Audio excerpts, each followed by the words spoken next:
What's going on? It's your boy Sermon at Sermon's Domain on Twitter. The evolution of Blackbear is one that I really wasn't expecting.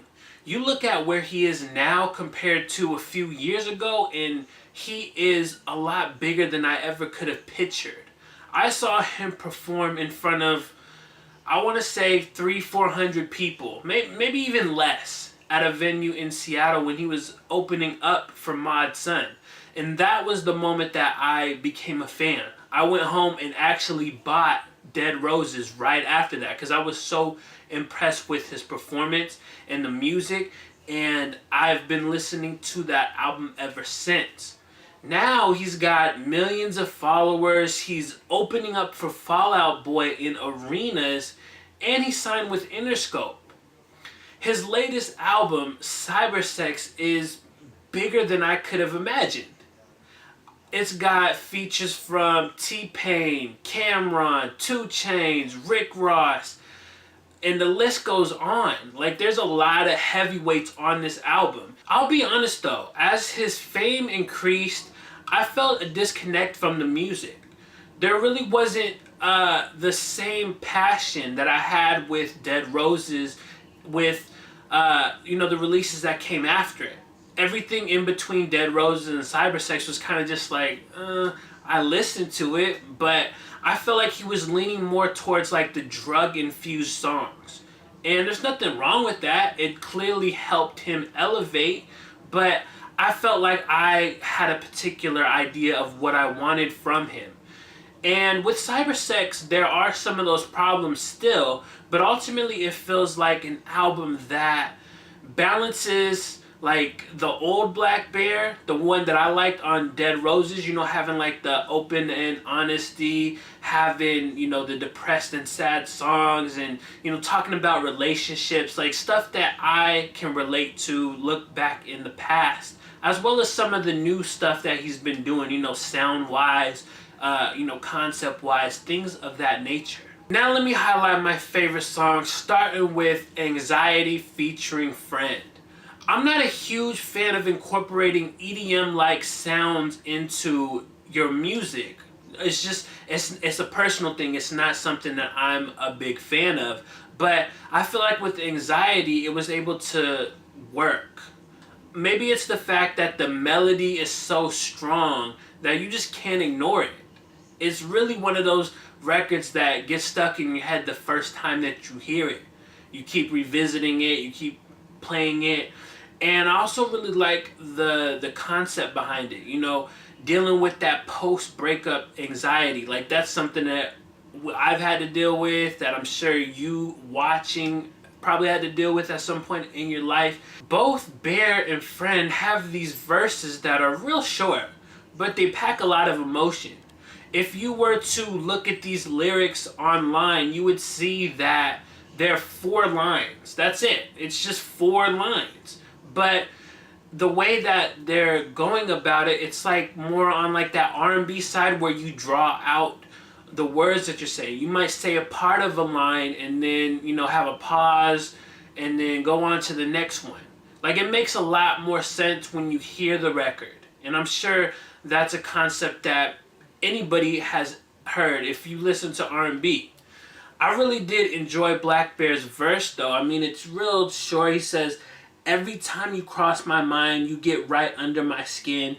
Am I crazy out my mind the situation I'm in? And it gets harder just to breathe. Feels like the walls are closing in. But all I need is some closure." Like, powerful stuff for being 4 lines right there. My other favorite song is called Top Priority featuring Neo. In 2017, Blackbear and Neo made a hit-sounding record. It's surprising just to see the combination of these two. Like I was saying at the beginning, like the evolution of Blackbear is bigger than I could have ever imagined. I love that Top Priority is a hybrid of both of their styles. I will say that the production sounds like it fits Neo more, but Blackbear A doesn't sound out of place, and B sort of takes the reins for the concept. I feel like you can still tell that even though it sounds like a Neo type of beat, this is still very much a Blackbear song. I have two honorable mentions I wanted to highlight real briefly. The first being Gucci Linen featuring 2 Chainz. I remember when this song came out and I was just like, what? But it helps to hear it within context of the album as well as with repetition. If I were to listen to this song at a glance, it wouldn't be as spectacular, but the more that I listened to it on the album, the more it sounded good.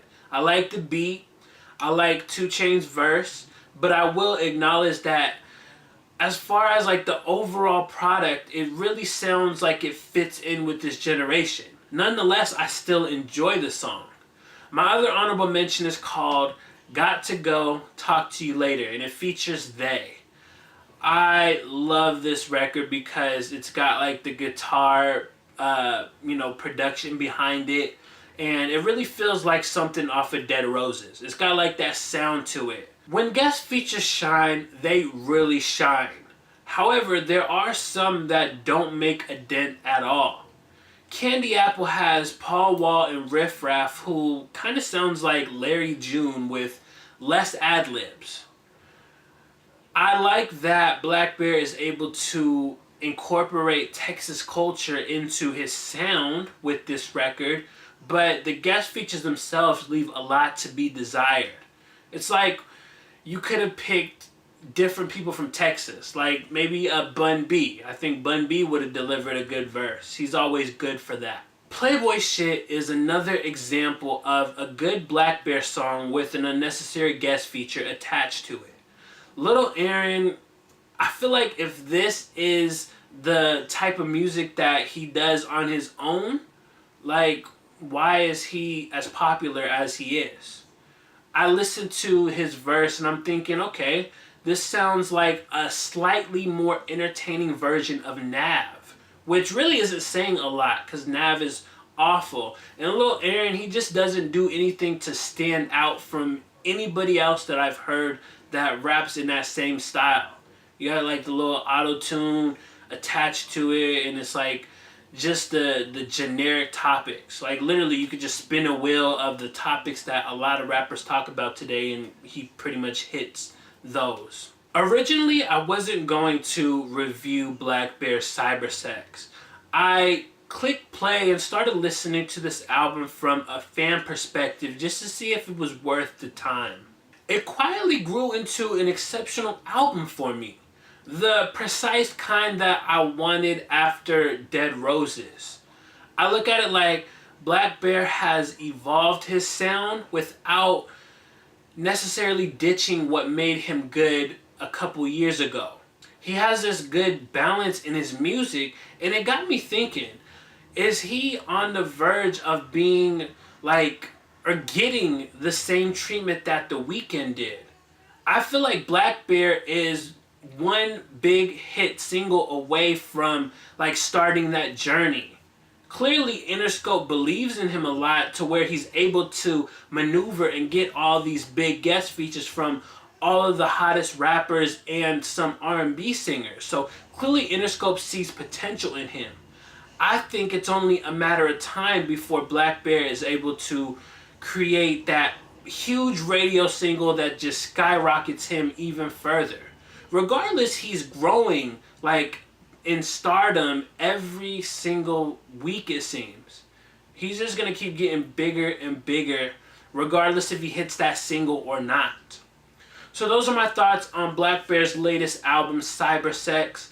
After you listen to this album, let me know what you think about it in the comment section below. And then like the video, subscribe to the channel if you're not already, share the video. Follow me on Twitter at Sermons Domain. And as always, thank you for your time. I appreciate you for watching. And until next time, peace.